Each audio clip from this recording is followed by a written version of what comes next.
네, 안녕하세요. 증권맨입니다. 오늘 코스피는 마이너스 2.45% 하락했고 코스닥은 마이너스 3.23% 하락 마감을 했습니다.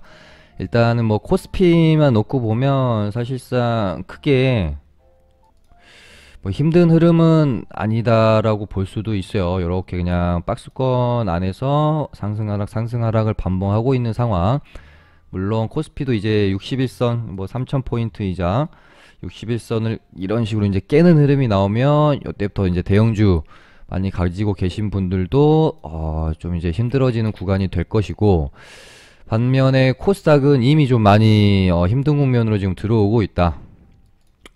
1월 8일 이날 고점을 찍고 이 어떤 지속적으로 힘든 흐름 이 계속 진행이 되고 있고요. 뭐 외인 기간 뭐 거의 이 구간 안에서 외인 기간이 뭐 양매수 나온 날이 뭐 손에 꼽을 정도로 별로 없어요. 특히나 최근 거래일도 마찬가지고요. 결국 시장은 외인이 돌아오지 않으면 아주 질 좋은 상승이 나오면서 추세를 전환시키기는 힘들거든요. 개인의 매수로는 한계가 있다. 근데 최근에 어떤 개인의 그 힘도 조금씩 떨어지고 있는 것도 사실이죠. 그리고 항상 시장이 조정이 나오면서 뭔가 좀 깡통을 차시거나 시장에서 퇴출이 되시거나 하는 이제 투자자들이, 시장 참여자들이 많이 나오는 구간은 오히려 뭐 이런 어떤 뭐 이거는 당연히 논외로 하고요. 똑같은 10% 예를 들어 조정 10%는 조금 적은 것 같고, 똑같은 한 15% 조정이 나오는데, 요때 이런 구간에서 뭐 시장이 10% 15% 나올 때는 사실 그 충격이 뭐 많이 크지 않거든요. 근데 오히려 이런 어떤 가격적으로 부담스러운 자리들, 장이 좋을 때 고가권에서 장이 한 10% 15% 조정이 나오면 이런 구간에서조차도 깡통을 차고 시장에서 퇴출되시는 분들이 많이 나온다라는 겁니다. 그런 이유가 결국은 이제 이 레버리지, 그러니까 장이 좋으니까 자꾸 고가권에서 레버리지를 무리하게 베팅하시는 분들이 많아지면서 거기다가 이 종목들도 가격적으로 메리트가 있는 구간들에서 뭐 이런 뭐 행보 구간이나 바닥권에서 시장이 마이너스 10% 떨어지면 뭐 종목들도 뭐 15%뭐 한 20% 떨어질 수 있지만, 이런 고가권에서 시장, 이런 가격적으로 메리트가 좀 없고 고가권에서 시장 참여자들이 언제 급락이나 투매가 나올지 불안불안한 심리 상태가 좀 작용이 될 때는 시장이 마이너스 10%만 떨어져도 종목들은 막 마이너스 20% 30%씩 떨어져 버리거든요. 그래서 비록 시장은 뭐 고점에서 별로 조정폭이 없는 것 같지만 지금 굉장히 힘드신 분들이 좀 많이 계실 거다라는 거고요. 고가권에서 이게 이제 처음 있는 조정이 또 아니고 요때부터 한 번 있었고 또 두 번째, 지금 세 번째 조정 구간이기 때문에 더욱 이미 지금 이 앞에서도 사실은 지수는 여기서 이렇게 어느 정도 버티고 있었지만 이 지수 안에서 종목별의 흐름을 보면 이미 이 안에서 마이너스 뭐 2, 30% 이미 조정이 나온 종목들이 많은 상황이었는데, 이번에 어떻게 보면 이 조정으로 카운터 펀치를 맞아버릴 수도 있는, 그래서 굉장히 조금 이 코스닥 비중을 어찌됐건 개인 투자자분들은 코스피보다는 코스닥 쪽의 비중이 훨씬 더 많이 가지고 계시기 때문에 지금 조금 힘들어 하실 분들이 좀 많을 것 같습니다. 일단 저도 뭐 박스권 흐름으로 가다가 상방으로 저도 뭐 간단 입장으로 계속해서 방송도 했고 하기 때문에 어찌됐건 제가 예측했던 부분은 일단은 빗나갔다, 틀렸다라고 이제 인정을 해야 되는 부분이고요. 요때부터서 이제 저도 조금 싸한 느낌을 받았었죠.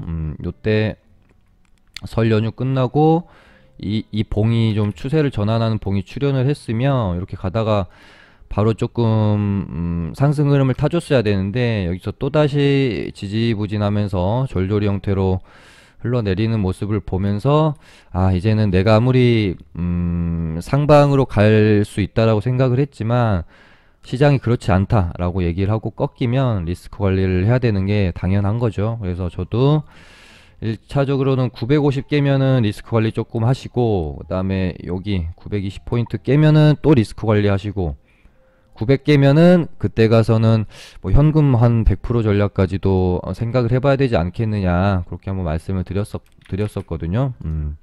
그래서 일단은 이 리스크 관리라는 것은 저번 방송에서도 한번 언급을 드렸지만, 종목도 마찬가지고 우리가 이제 시장을 보면서 내 계좌 관리를 할 때도 마찬가지고요. 이 끊임없는 비중 조절을 통해서 리스크 관리가 좀 되어지셔야지, 뭐 갖고 있다가 뭐 익절도 하나 갖고 있다가 최고점에 나는 익절을 할 거야 라는 마인드, 이것도 굉장히 어렵고요. 또 어떤 시장이 꺾일 때 어떤 리스크 관리도 한 번에 뭐 전부 팔 거야 이런 마인드도 굉장히 좀 대응하기가 힘듭니다. 멘탈 관리도 힘드시고요. 그래서 뭐 이제 익절을 할 때도 한 번에 어떤 익절을 하는 것이 아니라 조금씩 조금씩 팔았다가 또 꺾이면은 또 조금씩 담았다가 오르면은 또 조금씩 샀다가 이렇게 하면서 이제 계좌 관리를 해 나가시는 부분이지, 뭐 한 방에 매수하고 한 방에 매도하고 뭐 한 방에 또 손절하고 요렇게는 사실 리스크 관리가 되어지기가 조금 힘들다. 그래서 여기서도 지금 사실은 조금씩 그나마 리스크 관리를 조금 해 놓으셨던 분들, 그래도 주식 비중 뭐 한 70% 이하 쪽으로 맞춰 놓으신 분들은 그나마 버틸 만한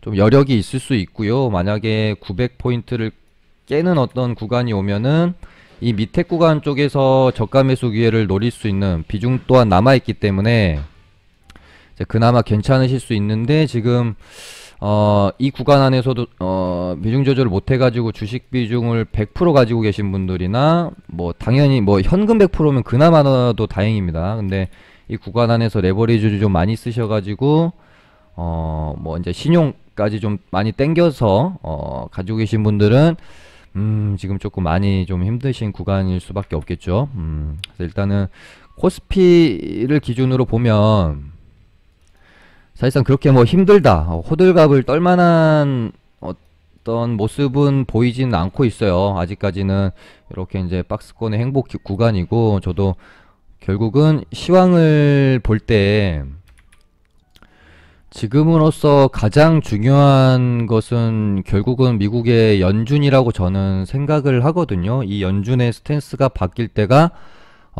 정말 조금 조심해야 될 때가 아닌가, 좀 그렇게 보고 있는데, 오늘 새벽에 있었던 파월 의장의 연설만 보더라도 아직까지는 시장이 꺾일 만한 일단은 뭐 이제 연준을 제외하고서라도 악재 뭐 좀 많이 올랐다라는 것을 제외하면은 딱히 완전히 이 대세 상승장의 추세를 꺾어버릴 만한 악재는 출현이 되지 않고 있다. 물론 올라갈 이유도 없지만 뭐 이렇게 큰 조정이 나올 만한 이유도 지금 없는 상황에서 이제 최근에 이제 미국 국채 금리가 오르니까 이러다가 뭐 이제 그러니까 미 국채 금리가 오른 것이 금리가 인상이 된 것은 아니잖아요. 미 국채 금리가 오름으로써 금리가 인상되지 않을까 하는 이제 두려움이 오는 거죠. 근데 어찌됐건 오늘 파월 의장의 연설에서 저금리 기조를 당분간은 더 유지할 거야 라고 좀 말을 하면서 시장을 안정시켰죠. 그래서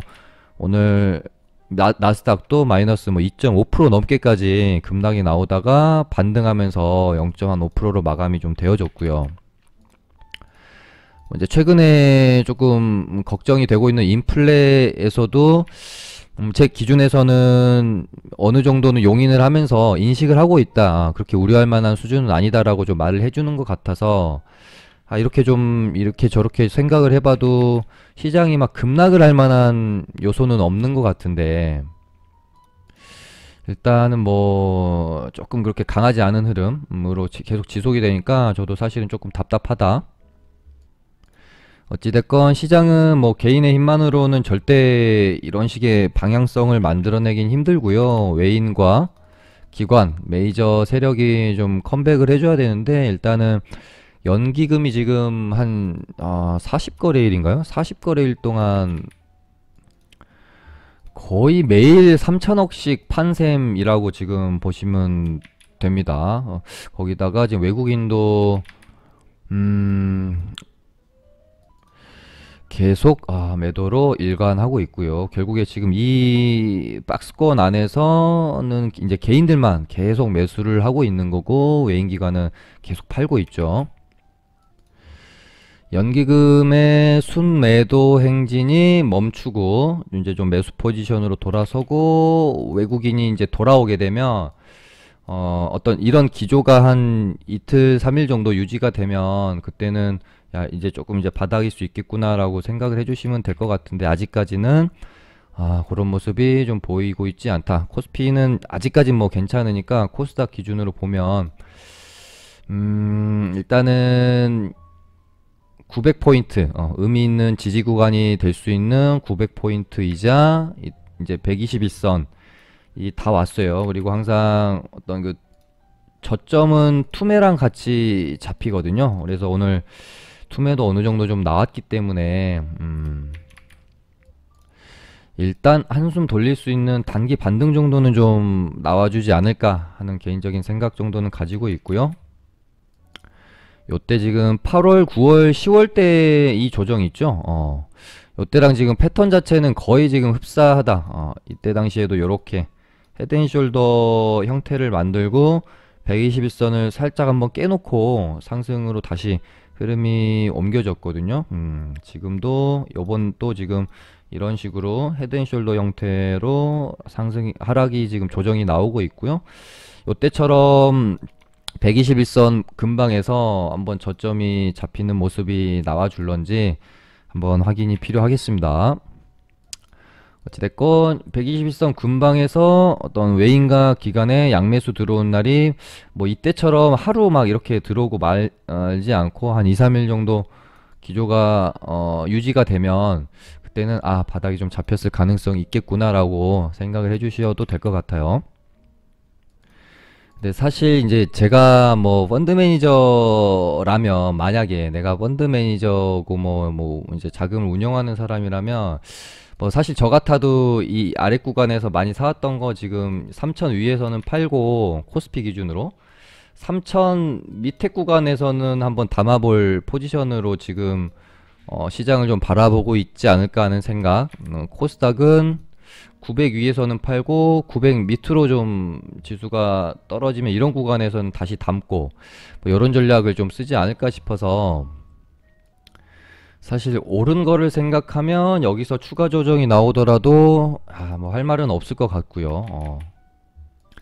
그래서 혹시 이제 기술적 반등이라도 좀 나와 준다면 여기서 기술적 반등이라도 나와 준다면 뭐 이렇다 락재가 없는데 여기서 이렇게 밀기는 좀 힘들지 않을까 싶고 반등이 좀 나와주면 최대한 좀 리스크 관리 혹시 이제 물려있는 것들 중에 손실 최소화해서 좀 끊어낼 수 있는 것들은 좀 계속 지속적으로 좀 끊어내면서 현금 비중 최대한 확보하고 그 다음에 정말 완전히 완벽하게 좀 추세를 돌아 나가는 모습 정도 확인이 되면 그때 가서 새롭게 좀 비중을 채워보는 그런 전략을 좀 가야 되지 않을까 싶습니다. 사실 뭐 이번 주 다 지금 멘붕이실 거라서 뭐 지금 시장에 대한 걱정 말고 왜냐면 뭐 시장을 이기는 종목은 없으니까요. 오늘 뭐 이제 종목 말씀드리는 게 뭔가 좀 귀에 들어오실까 싶지는 하지만 어쨌든 그래도 한번 살펴는 보도록 하겠습니다. 최근에 오늘 이제 전고체 배터리 계속 강한 모습이죠.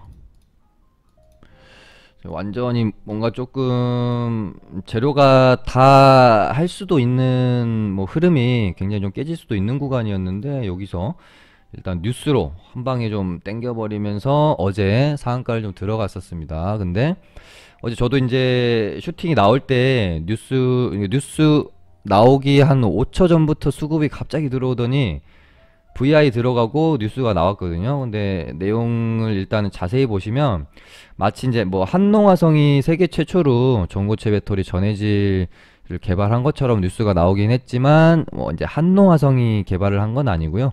한국전기연구원이 일단은 개발을 한 것이고 한농화성은 이제 국책과제로 전고체 배터리 개발을 연구 중이기 때문에 뭐 이제 테마로 엮였다고 보시면 되죠. 한농화성이 개발을 한 것은 아닙니다. 다만 어찌됐든가 전고체 배터리 처음에 이제 테마 자체가 출연을 했을 때도 제가 쉽게 죽지 않을 테마이고 종목 자체도 좋고 해서 굉장히 좋게 좀 언급을 드렸었고요. 최근에 한 한두 달 방송하면서 제가 제일 강조하면서 좋다라고 말씀드렸던 어떤 뭐 테마 중에 몇 안 되는 것 중에 하나였던 것 같아요. 전고체 배터리랑 최근에 이제 뭐 반도체 풍기 관련주로 올라왔었던 SFA 반도체 뭐 이런 종목들이 딱 출연을 하는 순간 야 너무 좋습니다. 최소한 2파, 3파까지도 가능한 재료이고 종목이다 라고 뭐 말씀드리면서 아무튼 했었는데 얘도 거의 뭐 죽는 것 같더니 뉴스 한 방에 일단은 전고점을 다시 넘겨주는 굉장히 좀 강한 모습입니다. 근데 좀 차트 만드는 게 약간 좀 일반적인 모양새는 아니에요. 보통이라면 이렇게 뽑고 여기서 기간 조정을 좀 더 가져간 다음에 21선 딛고 뭐 이런 식으로 한 번 더 파동이 나오는 모습으로 많이 가는데 여기서 쌍봉을 한번 만들고 완전 이렇게 깼다가 다시 한번 전고점을 돌파 시도하는 부분이라서 차트 만드는 패턴이 살짝 좀 특이하긴 하네요. 어찌됐건 얘도 이렇게 보시면 요 가격대 2만 한 1,000원? 요 정도 가격대 저항 있고 여기는 일단 오늘 한번 살짝 뚫어놨고요. 그래서 한 2만원 위에 정도 2만원 위에서 크게 뭐 이탈하지 않고 박스권으로 좀 움직이다가 한 번 더 시세를 내주면서 마무리되는 그림으로 가지 않을까 개인적으로 좀 보고 있습니다. 그 다음에 최근에 이제 비트코인이 좀 가격이 조정이 나오면서 관련주들도 조금 조정 구간에 들어갔고 그 자리를 이제 디지털 화폐 관련주들이 채워주고 있는 상황이죠. 그래서 처음에는 이제 한네트가 대장으로 좀 치고 나왔고요. 2등주가 뭐 K사인이고 3등주가 로지시스 그랬는데 오늘 갑자기 후발주였던 로지시스가 상한가를 들어가는 모습. 이렇게 되면은 지금 한네트가 이제 오늘 단일가 때문에 시간에서도 좀 빠지고 있거든요. 그래서 이 테마 안에서 대장이 계속 끌고 가고 대장 죽으면 같이 죽어버리는 모습보다는 이 테마 안에서 종목끼리 순환매가 도는 모습은 굉장히 저는 좋은 모습이다라고 생각을 합니다. 그만큼 테마가 좀 강하고 확산이 될 여지가 있다라는 것이죠. 그래서 뭐 디지털 화폐 관련주들도 지속적으로 조정이 나오면 공략하고 반등 나오면은 뭐 익절하고 이런 식으로 좀 봐도 괜찮을 것 같고요. 어찌됐건 디지털 화폐랑 비트코인이랑 좀 같이 봐야 되기 때문에 어찌됐건 비덴트를 보시면 뭐 지금 비트코인이 가격이 굉장히 좀 급하게 조정이 나왔는데 이제 그 어찌됐건 큰 조정이 나왔으면 반등도 나오기 마련인 것이고요. 그래서 비트코인도 조만간 뭐 단기적으로 가격적인 반등은 좀 나오지 않겠느냐 개인적으로는 생각을 하고 있는데 뭐 사실 최근에 뭐 비트코인 뭐 망했다라고 표현할 만큼 막 엄청 크게 가격 조정이 나온 거에 비해서 지금 비덴트 보시면 뭐 그렇게 사실상 큰 어떤 조정은 없었어요. 그러니까 이날 상한가 갔다가 그 갭도 못 띄우고 음봉이 나오니까 뭔가 굉장히 뭐 크게 뭔가 하락한 느낌을 받았지만 결국은 근데 여기 전고점 넘겨놓고 여기 이렇게 맞고 떨어지고 맞고 떨어졌다 했던 부분 넘겨놓고 지금 여기 가격대 지켜주고 있거든요. 11,500원 정도 될 것 같고요. 여기서 이렇게 또 이제 박스권으로 움직이다가 비트코인이 좀 반등을 하게 되면 얘네들도 다시 한번 이렇게 상승을 해주지 않을까 뭐 생각을 하고 지금 이제 비트코인 관련주들이랑 디지털 화폐 관련주들이 지금 약간 좀 시속 게임으로 갈지 같이 갈지는 조금 더 지켜보면서 생각을 해야 될 것 같아요. 그래서 혹시 비트코인 관련주들이 막 이렇게 폭등이 나오는데 디지털 화폐 관련주들이 뭐 이렇게 같이 가는 느낌이 아니라 조정이 받으면 아 얘네 둘이 좀 시속 게임을 하겠구나 그렇게 좀 생각을 하시고 뭐 디지털 화폐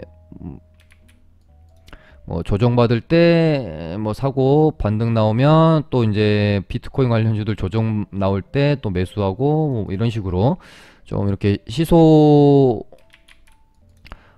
이제 박자를 잘 타면서 매매를 해볼 수 있지 않을까 생각하고 지금 뭐 다날도 한 7,000원 가격대 요 정도 가격대에 한번 오면 괜찮을 것 같다 괜찮은 매수 타이밍이 되지 않을까 생각을 하거든요. 11선도 이렇게 이제 올라올 거고 이날 보시면은 요날 첫 이제 투상 갔다가 저정 나왔던 음봉의 저점 구간 정도도 되고 그래서 이런 식으로 지금 시간에서는 한 2% 올라서 마감이 되어지긴 했는데 뭐 바로 가면 좀 어쩔 수 없고 혹시 조정이 이쁘게 좀 잘 나오면 이렇게 왔다가 이렇게 가는 모습을 한번 그려볼 수도 있을 것 같습니다.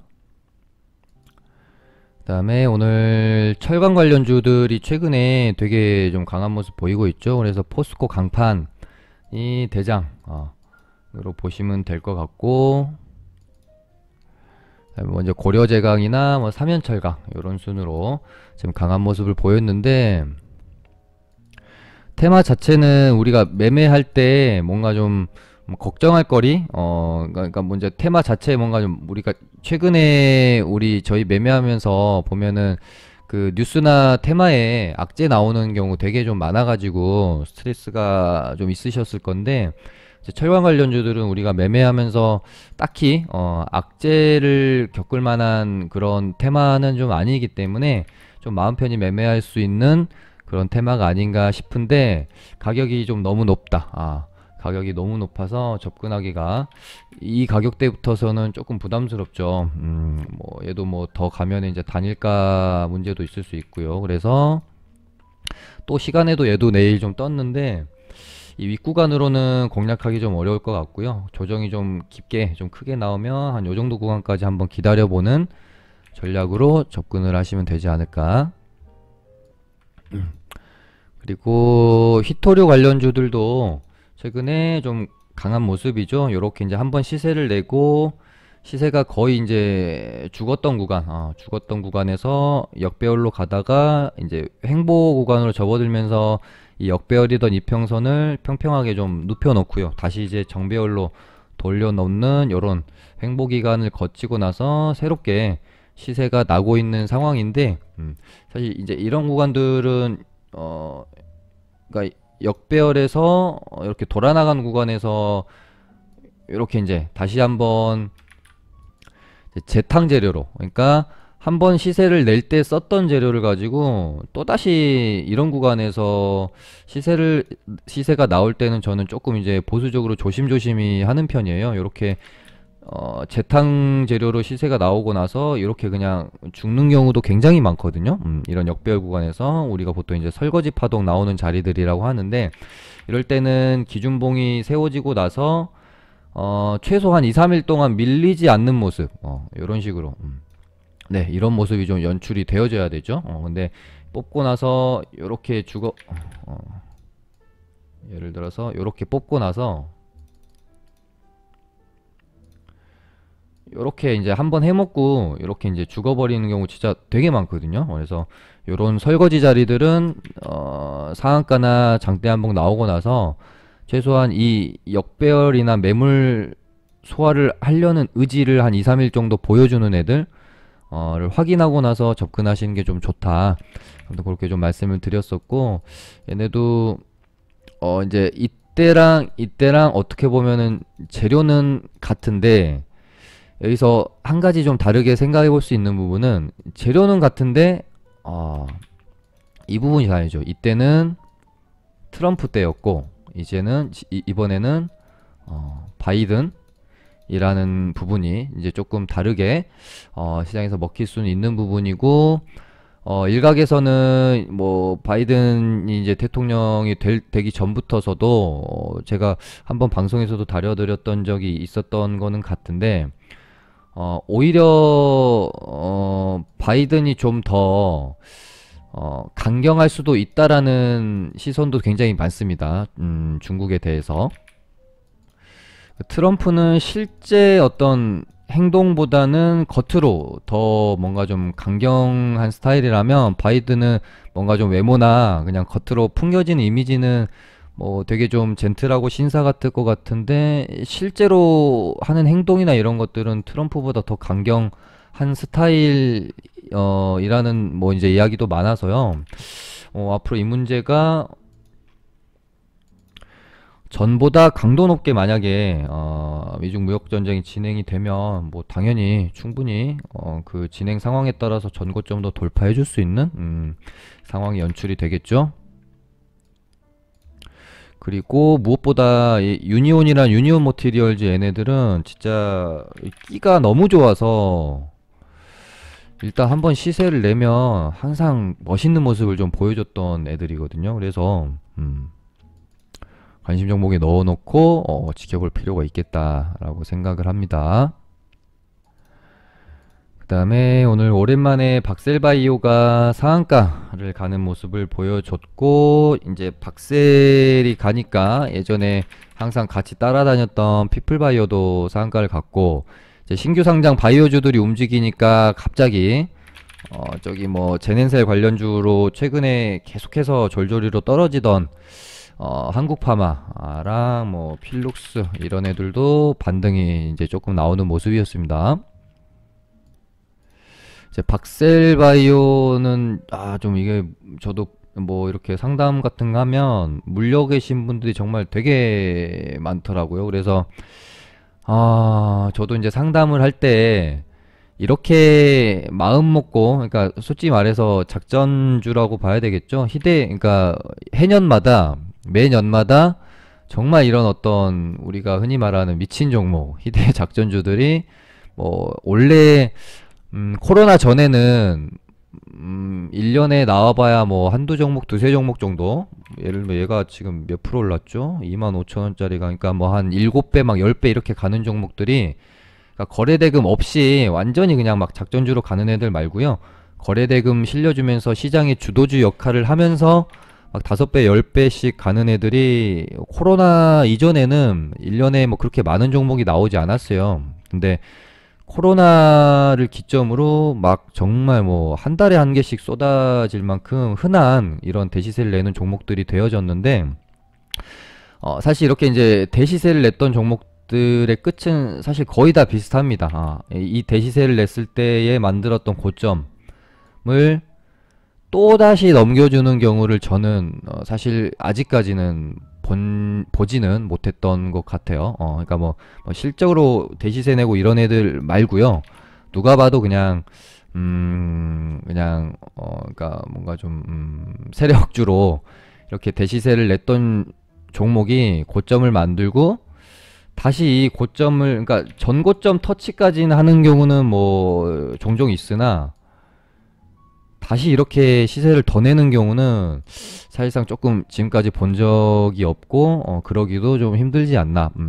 그래서 저도 박셀바이오가 뭐 이대로 죽지는 않을 겁니다. 어느 정도 반등 흐름은 한 번 정도는 더 나오고 나서 그 다음에 마무리가 될 가능성이 좀 있는데 한 정말 반등이 좀 잘 나오면 17만 5천원에서 한 20만원 정도 까지 나왔다가 이렇게 뭐 죽는 흐름으로 가지 않을까 개인적으로 좀 보고 있고요. 좀 시원찮게 나오면 한 15만원에서 17만원 언저리까지 반등 나왔다가 죽을 확률이 좀 높겠다. 저는 개인적으로 좀 그렇게 봅니다. 뭐 혹시라도 정말 막 전고점 가고 뚫어버리면 저 욕 되게 많이 먹겠죠. 근데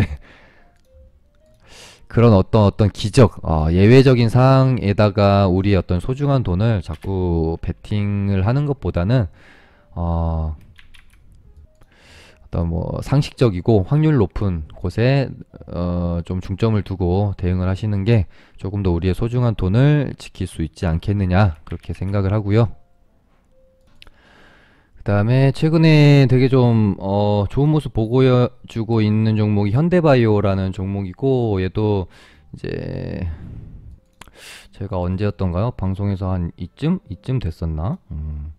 요쯤 됐을 때 이제 현대바이오랑 대웅이랑 두 종목이 뭔가 이렇게 흐름이 마무리되지 않고 한 번 더 시세를 내는 흐름으로 갈 것 같다. 그렇게 막 제가 방송에서 말씀을 드리면서 저도 이번에 얘네가 혹시 눌림 주고 이렇게 좀 21선 다시 올라타고 이러면 크게 한번 좀 먹어보고 싶다라는 생각? 그래서 한번 좀 접근을 해봐야지라고 생각을 했고, 저는 사실 이때 현대바이오랑 대웅을 놓고 고민을 하다가 그래도 지금 임상 중이고 실제적으로 진행이 되고 있는 재료가 남아 있는 것은 대웅이니까 저는 대웅 쪽으로 베팅을 좀 해봤거든요. 이때 당시 자리가 이렇게 좀 비슷했을 건데, 그래서 대웅을 선택했는데, 와, 현대바이오가 가버리고 제가 선택했던 대웅은 가지 않고 있어서 지금 너무나도 사실 좀 속상합니다. 정말 혹시 이번에 혹시 이제 현대바이오가 가든 대웅이 가든 아무튼 이때부터 제가 이제 매수 관점을 가지기 시작했었으니까요.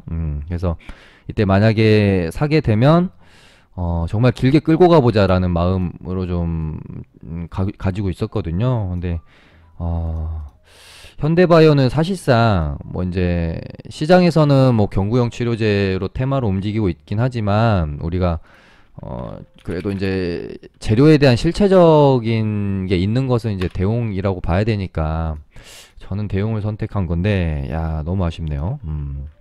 아무튼 현대바이오도 결국은 요 가격대죠. 35,000원을 넘기기 위한 어떤 지속적인 어떤 흐름 안에 있었던 거고요. 여기를 넘기면서 완전히 좀 가격이 이제 레벨업이 되어졌다 라고 보시면 될 것 같고, 얘가 혹시라도 근데 시간에서 한 3% 올랐네요.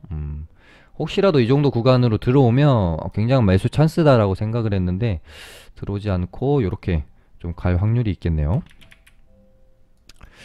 네, 뭐 이제 대웅이나 뭐 대웅제약도 최근에 오늘 뭐 상승이 있었던 약간 뭐 박셀바이오 같이 이런 자리들에서 어쨌든 재료가 남아 있는 애들은 또 급등도 많이 나오기 때문에 대웅도